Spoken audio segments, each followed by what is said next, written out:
August 21st, 2020.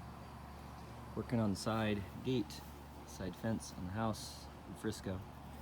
And over the years, a lot of people have had a lot of good ideas, shortcuts on how to get an old fence post out of the ground.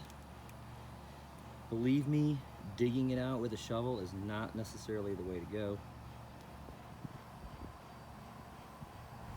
I'm not saying this is the best idea, I'm just saying it's worked for me over and over again. As I take the old post, I cut it off with my handy dandy Sawzall, which I've got right there.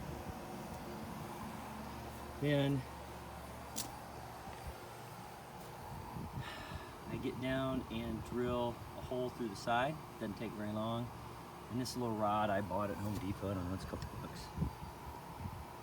Slide through there, and then you can see all I've really done here is I made a little jack stand out of 2 cinder blocks on each side. This is actually the fence post I cut off. It had warped so bad I needed to replace it, basically. Lay it across there, and now I've got I think this is like a 2-ton or a 3-ton jack. It's a roller jack. I don't remember. I think I got it on sale for $20 or $30. Anyway, this is my towing chain that I have for my car. Loop it over the jack, drop the jack down. Just made a loop on this side, put it around the rod. I bought one of these clamps, you know, these spring-loaded clamps.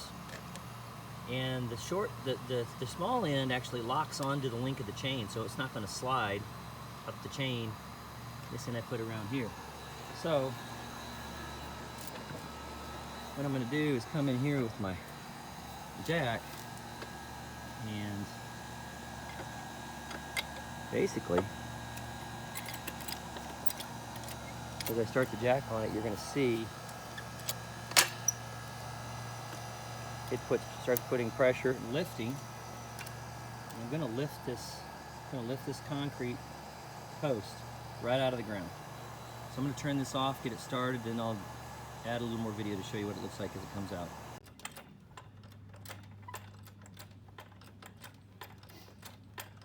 And then kind of video up here too, where I'm jacking it so they can see the whole setup. You can see the whole thing. Okay, let me stop the video.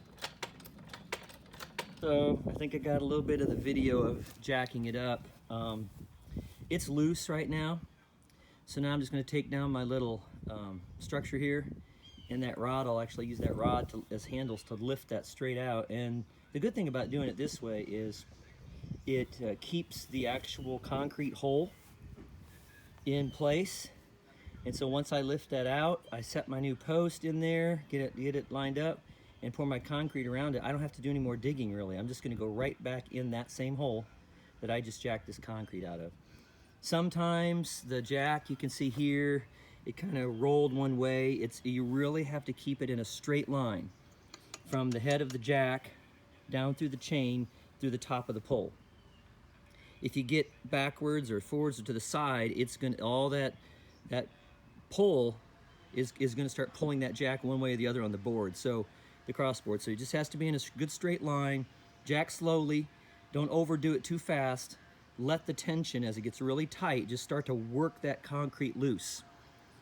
Just wrapping up this video, I've actually leaped ahead to old post is out, and new post was dropped in, concrete dropped in with it, let it set up, and have put everything back together again.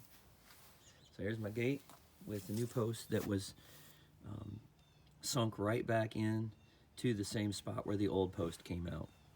The main reason that we have to use a jack and some stronger mechanical approach down here in this part of Texas is the soil has got so much clay in it.